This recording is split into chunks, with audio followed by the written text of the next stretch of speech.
Les amis,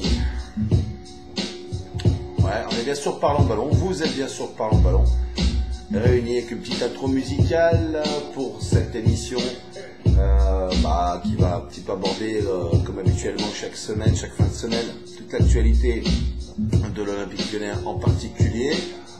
Ces émissions sont consacrées en ce début d'année à l'OL. Donc bilan, débrief de l'OL Nice, la fin du mercato, les pronos, vous avez l'habitude de ces rubriques, donc on va attaquer un petit peu rapidement, voilà, un petit son derrière pour essayer de mettre dans l'ambiance, une ambiance un peu pesante avec la défaite de l'OL au Parc OL. À Nice, alors d'entrée, je vous le dis, j'avais pas trop été satisfait du match contre Strasbourg.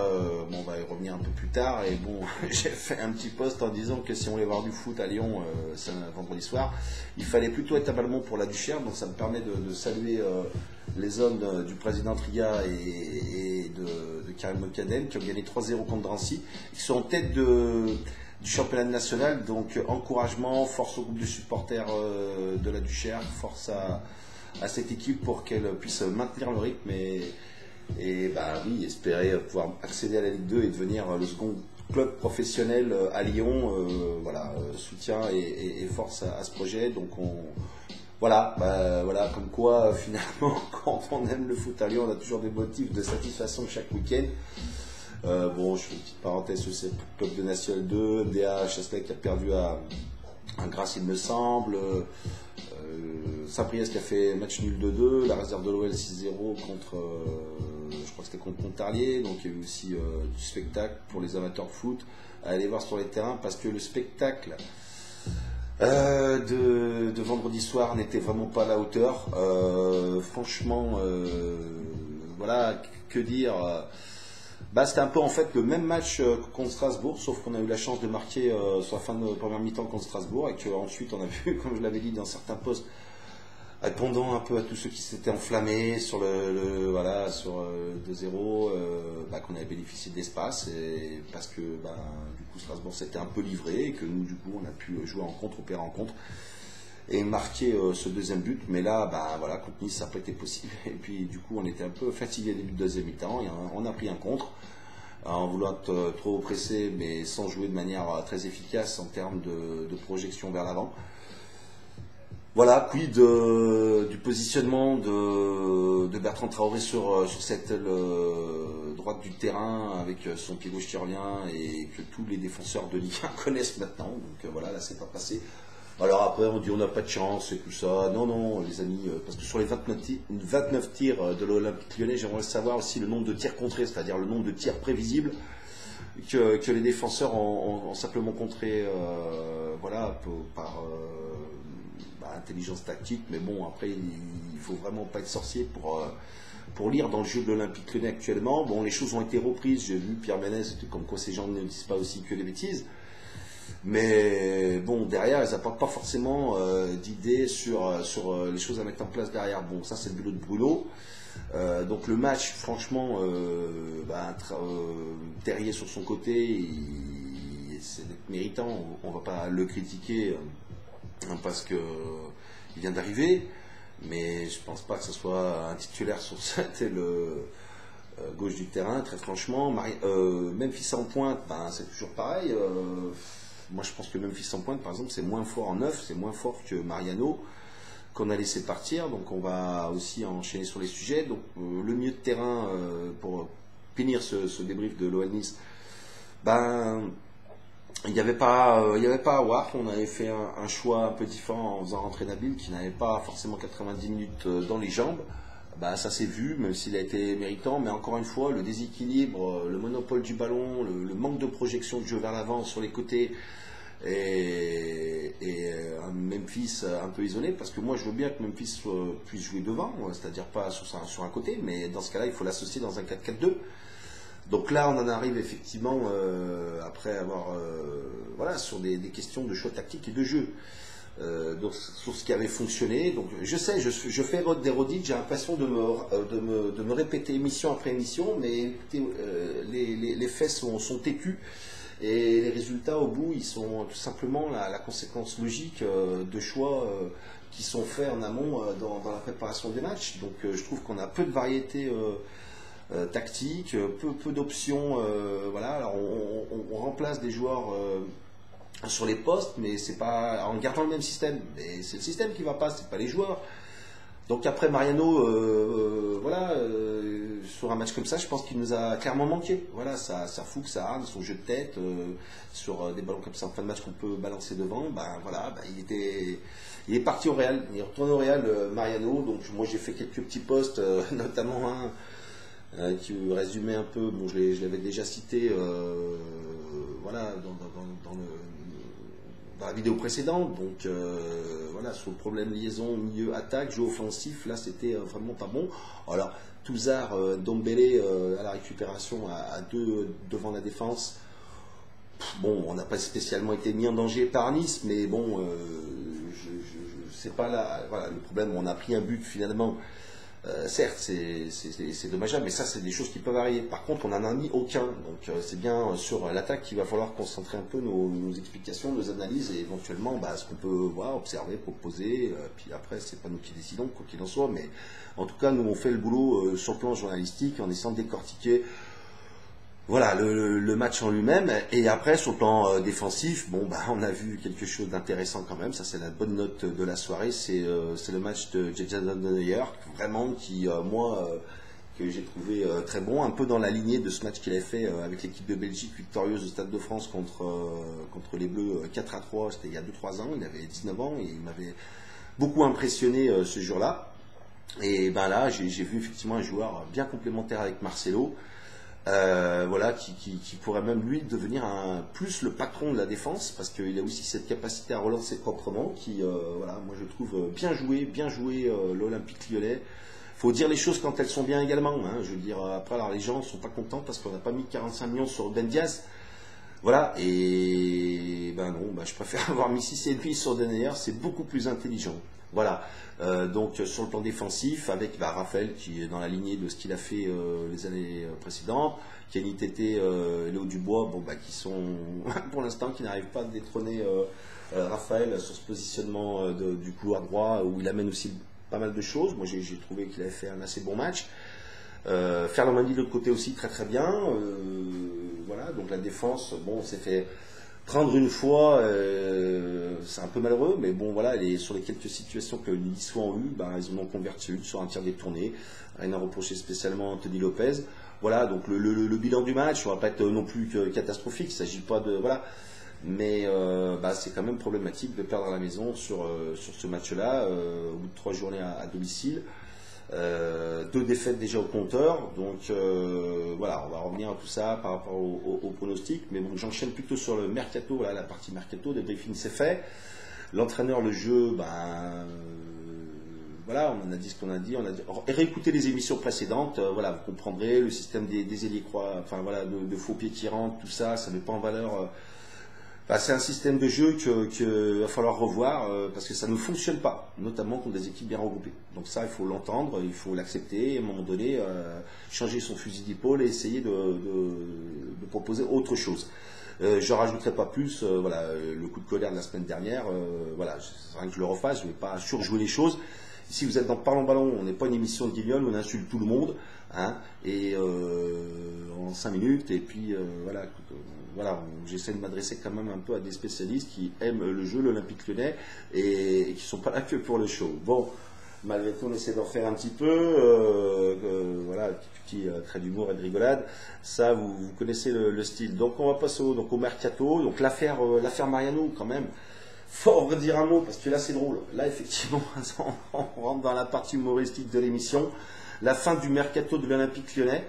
Avec, donc je l'avais dit dans la vidéo précédente, Séville qui arrivait, qui débarquait, qui s'était intéressé à Cornet pour griller par rapport à Wolfsburg. L'OL qui a dit, tiens, il y a peut-être de l'argent à prendre, qui a joué avec les nerfs de Wolfsburg.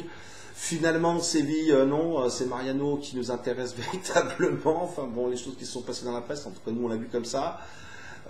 S'il faut mettre 20 millions, donc quelques millions de plus, après on s'entend sur une trentaine, et puis après, comme par hasard, le Real débarque, alors que Florentino Pérez avait dit, et ça Jean-Michel, ça a été clair dans l'interview, dit que Marino, il l'intéressait pas. Oui, oui, mais bon, il intéressait l'OPTI. Voilà, donc du coup, l'OPTI, il a remonté l'info à Pérez, et puis Pérez, il a dit on pose l'option pour la clause pour justement l'activer sur la priorité de rachat. Avec les 35% de ristourne, on est sur du 20 millions. Et puis après, le Celtic a joué avec nos nerfs sur Moussa Dembélé. Et bon, ben voilà. On s'est fait balader. On s'est fait balader clairement, faut le dire. Bon, ça arrive. On s'est aussi fait balader par le Barça avec Thierry Mina, puisqu'ils ont du coup poussé intelligemment la main à Everton pour leur prendre leur Portugais qu'ils avaient acheté une cinquantaine de millions derniers et faire un lot pour disant l'Olympique Lyonnais, même si nous on était quand même en position avantageuse vis-à-vis de ça. Ben voilà, les grands clubs sont aussi de fins stratèges et le Real et le Barça nous l'ont montré sur cette fin de mercato. Voilà, sur ce mercato, et il faut aussi être humble et voilà, tirer les leçons de cette séquence qu'on a pu voir. Donc je vois que Florian Maurice serait promu manager, en tout cas directeur sportif prochainement, ou en tout cas que ça en prend le chemin. Il sauve la fin du mercato sur l'affaire Moussa Dembélé, qui est peut-être, on verra une bonne recrue, mais ce qui est certain, c'est que ça ne sera pas un profil Mariano. Voilà, donc ça réinterroge après tout le système de jeu, la façon de jouer, si on intègre ce numéro 9 comme titulaire, ou ici il vient simplement comme remplaçant de Traoré. Alors plus du 4-4-2 en losange qui avait extrêmement bien fonctionné en fin d'année dernière, qui nous a permis de décrocher la Ligue des Champions. Bon, le mercato, après on fait un petit jeune de Brest, bon on verra ça, mais bon c'est un peu dommage. On va mis à 10 millions, et puis lui, on va l'acheter quasiment 10 millions, 5 plus 5, il a 19 ans, il est un peu plus jeune, moins expérimenté. Bon, un peu de précipitation, voilà, une fin de mercato un peu ratée. Heureusement, on n'a pas fait. On verra peut-être pour l'hiver, en fonction de comment les choses vont se passer. Parce que tout ça nous amène effectivement aux compétitions. Voilà pour le mercato. Je pense qu'il y aura des leçons à tirer. Donc là, je vois que le club a tiré des leçons en promulguant Florian Maurice. C'est peut-être quelqu'un de méritant. C'est quelqu'un de méritant qui a beaucoup progressé, parce qu'il a fait aussi beaucoup d'erreurs. Moi, je me souviens surtout rester sur des notes positives, parce qu'en fait, si vous voulez, quand les choses vont mal, les supporters ont tendance un peu à négativer. Oui, les gars. Enfin bon, pas positiver. Donc voilà, c'est même un mot que j'utilise très peu. Et donc là, je vais essayer. Florian Maurice, c'est quand même Chelito Delgado. Chelito Delgado, quand même, qui est un joueur, bon, certes un peu inconstant, certes un peu fragile physiquement, mais qui nous a quand même régalé. But à Liverpool, but contre l'Olympique de Marseille pour des victoires importantes. Donc c'est lui qui est allé chercher, me semble-t-il, je ne vais pas dire de bêtises, mais il me semble que c'était Florian Maurice. Après, bon, il y a eu aussi des erreurs de la cellule de recrutement qu'il a fait, mais il a appris son métier. Donc, ma foi, allons-y pour... voilà, c'était un peu comme Bruno. Pour en revenir à finir sur... et transiter sur les questions d'ambition pour cette année, Genesio, c'est un entraîneur qui connaît sa première expérience au très haut niveau. Moi, je trouve qu'il faut bilanter les choses de manière sérieuse. C'est sûr que quand les supporters, la majorité des supporters sont partis avec un a priori négatif à son égard, parce qu'on espérait un autre entraîneur. Bon, mais ça ne peut pas durer éternellement. Moi, c'est pour ça que j'ai soutenu Bruno, parce que globalement, les résultats ont été là. Alors il y a des choses à redire, c'est pour ça qu'on fait des émissions. Sinon, je serais comme vous, ou en tout cas, je regarderai les choses et puis j'en discuterai avec les potes, ce que je fais d'ailleurs régulièrement.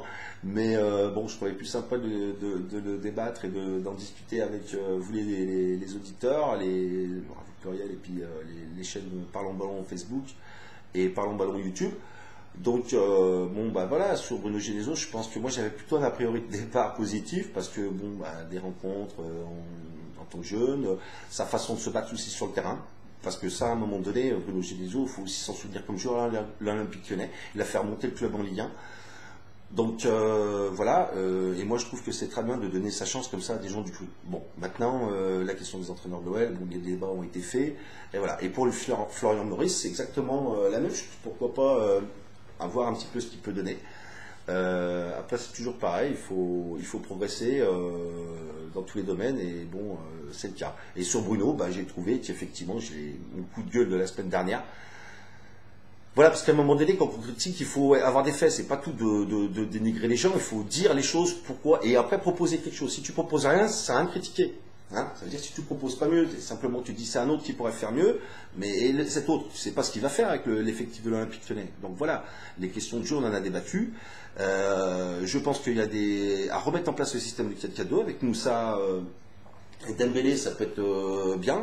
Si Traoré aussi peut être aussi le deuxième attaquant avec Memphis devant. Un milieu de terrain renforcé, mais toujours en interrogation de Touzard sur sa capacité à être au très très haut niveau. D'ailleurs, c'est recruté pour ça, a priori c'est le cas. On va être, j'espère, en tout cas, va confirmer les choses. Les côtés c'est bon, le gardien ça va, Marcelo la paire dans l'axe, ça ira aussi. Aouar Ndombele, c'est du haut niveau. Bon, si Fekir, Memphis et Traoré devant, ou Memphis et Dembélé devant, ça tourne. Voilà, ça permettra d'avoir un remplaçant aussi. Voilà. Par contre, il ne faut pas qu'il y ait trop de blessés, parce que l'effectif, en qualité, bon, derrière, on a quand même Tété, on a quand même Dubois, on a quand même Morel encore, donc qui est là, Jordan Ferry, heureusement qu'il n'est pas parti. Bon, voilà, on a quand même des joueurs qui peuvent rentrer en cours de match et apporter quelque chose. Donc voilà, au niveau des pronostics, on va terminer par la crème, on va terminer par la cerise sur le gâteau ou la pastèque sur la tartelette, on va terminer par la Ligue des Champions, bien sûr, sur les pronos. Mais bon, sur la saison, on va dire qu'avec un mercato pas totalement réussi, on pensait qu'on allait prendre 2 gros joueurs, donc Denayer, je considère quand même 5 gros joueurs. Et après sur le... Tu me fais un café s'il te plaît? Merci. Allez. Sur le deuxième joueur, j'avais plutôt dit Martial, le sondage Ben Arfa qui a déchiré les familles. La famille Benchik s'est déchiré, Christopher et son papa Abès que j'embrasse. Des débats. Bon, c'est parlons ballon, ça aussi, les amis. Hein, on peut avoir des avis divergents, mais ça j'aime aussi susciter le débat. Donc le sondage Ben Arfa 55-45, finalement il va à Rennes. Je sais pas, on est sur la mi-temps, ils sont en train de gagner. T'es au courant là, du résultat Rennes ils ont gagné? Non, je sais pas, ils menaient 2-0 à la mi-temps, mais bon, voilà, du coup, Rennes, ça peut être un pronostic placé dans le trio de tête, hein, parce que ça a l'air très ouvert ce championnat, donc je mets un PSG. Bon, voilà, si on avait fait 2 gros joueurs, j'aurais peut-être tenté en tout cas un rapprochement. J'espère qu'on va réduire l'écart de 15 points de l'an dernier, tout simplement, mais bon, objectivement, on ne peut pas mettre l'Olympique Lyonnais possible vainqueur de la Ligue 1. Le mercato n'a pas été à la hauteur. En 3e place, bon, alors là c'est compliqué parce que bon, vous voyez, il y a le Monaco-Marseille de ce soir qui va, on va dire, conditionner pas mal la suite des événements pour le championnat de ces 2 équipes. Pas trop de visibilité, elles ont pas l'air d'avoir vraiment progressé, pas vraiment non plus affaibli côté de Marseillais, mais pas renforcé non plus de manière exceptionnelle. Saint-Etienne a l'air d'avoir fait un effort, mais bon, mets-moi un petit peu s'il te plaît, merci. Fait un effort, bon, mais c'est pas non plus hyper convaincant. Et Rennes, voilà, entraîné par Sabri Lamouchi, notre Lyonnais, et issu de la Duchère. C'est le fil rouge de l'émission, la Duche. Donc Sabri qui fait un très bon début de championnat, en train de jouer là, mené à mi-temps. 2-0 contre Bordeaux, donc c'est pas mal. Qui pourrait, voilà, mais ça va être très serré. Donc je prends un risque, allez, je le dis, 3, Rennes 3, et quand même Monaco en 4, et en 5 entre l'OM et Saint-Etienne, je mets Marseille parce que je pense que Saint-Etienne, ça manque encore un petit peu de choses, mais Saint-Etienne sera sans doute pas loin. Lille peut faire un comeback, mais bon, voilà, je vais m'arrêter au 5, 6, voilà, 6, 7e, parce que dans les équipes potentiellement, on ne sait pas encore l'entraîneur de Bordeaux qui ça sera. Nantes, qui peut être aussi voilà, les clubs forts un peu de cette Ligue 1 qui peuvent être dans la première partie de tableau. Montpellier, souvent qu'on oublie, mais qui est souvent là au final. Voilà, Nîmes qui m'enchante. Enfin, moi j'ai vu les bouts de match de Nîmes et puis cette victoire par Marseille, même le match contre PSG, j'ai trouvé très intéressant. Donc ça amène aussi de la fraîcheur, de la nouveauté dans le championnat, c'est très bien. Et on débriefera ça sur les prochains matchs. Donc voilà pour les pronostics de la Ligue 1. Et puis alors pour les pronostics de la Ligue des Champions, avec notre groupe finalement assez sympa, Manchester City. Manchester City qui paraît comme le favori numéro 1. Shakhtar Donetsk. On les a eu jouer en amical dans des circonstances un peu particulières il y a quelques années. Bon, on connaît cette équipe. On va jouer en plus le premier match à domicile à huis clos contre le Shakhtar. Donc ça sera aussi assez particulier pour pouvoir essayer de devancer cette équipe. Voilà, bah c'est sûr que quand on regarde le tirage du Paris Saint-Germain, effectivement, on peut quand même être plus inquiet pour Paris presque que pour Lyon, parce que, croyez-moi les amis, vous prenez Naples et Liverpool, vous n'êtes absolument pas certain d'être qualifié, tout simplement. Moi, je ne sais pas ce que vous en pensez, mais quasiment nos chances sont beaucoup plus grandes de passer que celles de pourtant le Paris Saint-Germain, une équipe formidable. Il ne s'agit pas de voilà, mais la concurrence, voilà. Maintenant, il va falloir faire. Alors, on en revient à ces questions de jeu, bien sûr. Il va falloir que Bruno aussi trouve un système. Alors, je voulais aussi pondérer les résultats un peu compliqués. Qu'on a eu en début de saison contre des équipes qui nous attendent. C'est vrai qu'en Ligue des Champions, le jeu va être beaucoup plus ouvert. Donc des équipes allemandes comme Hoffenheim, des équipes comme Shakhtar, des équipes comme Manchester City, ça joue.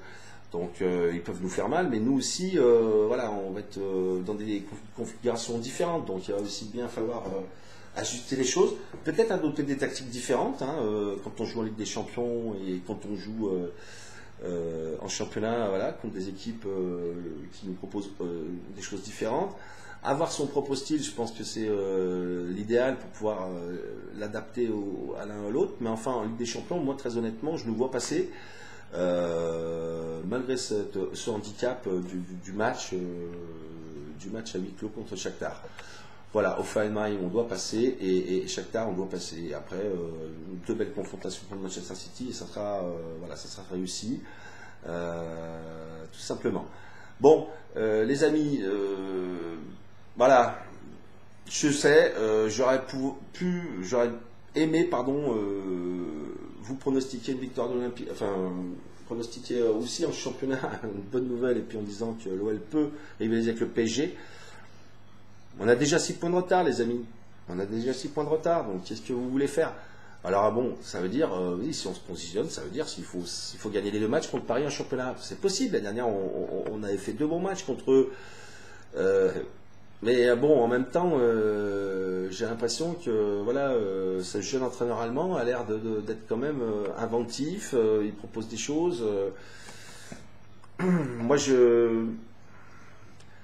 oui, je sais, ami parieur, la cote est élevée. Est-ce qu'on met un peu d'argent sur l'Olympique Lyonnais en se disant, si on perd, si on met 50 balles, en les mettant champion de France, sur des paris différents en ligne, moi ça se tente. Ça se tente de toute façon. Si vous gagnez, vous serez forcément content. Si vous perdez, vous aurez mis un petit billet sur votre club préféré.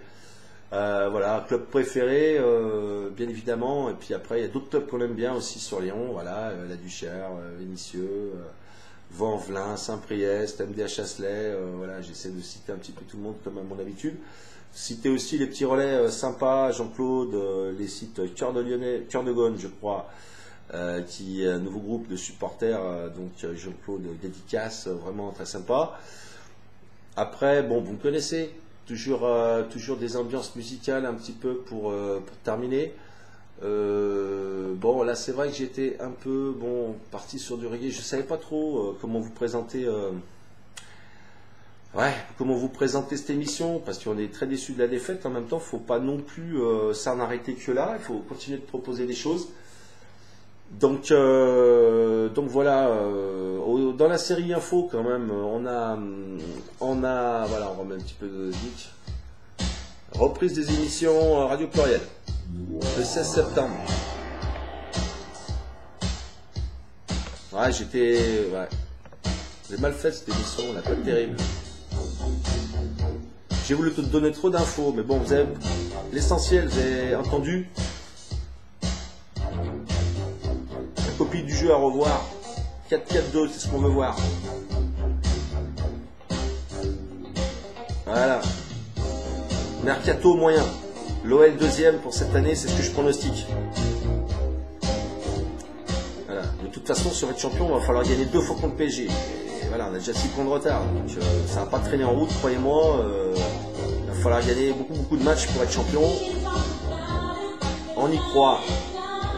Ouais, c'est pour ça que je me suis remonté le moral avec un peu de funk. Vous connaissez le titre de celui-là? Take me to the top.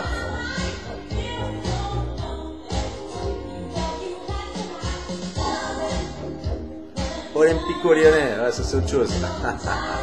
Mais bon, pour l'OL, on va y croire. Voilà, reprise des émissions 7 septembre, on en reparlera. Jean-Claude, Dolo, Abou aussi, que je salue, parmi les premiers supporters sur les émissions de Parlons Ballon. Et puis bah, tout le monde. Bon voilà, j'espère que je vous ai fait un petit peu passer la pilule de la défaite et quelques motifs d'espérance. Ah ouais. Ciao.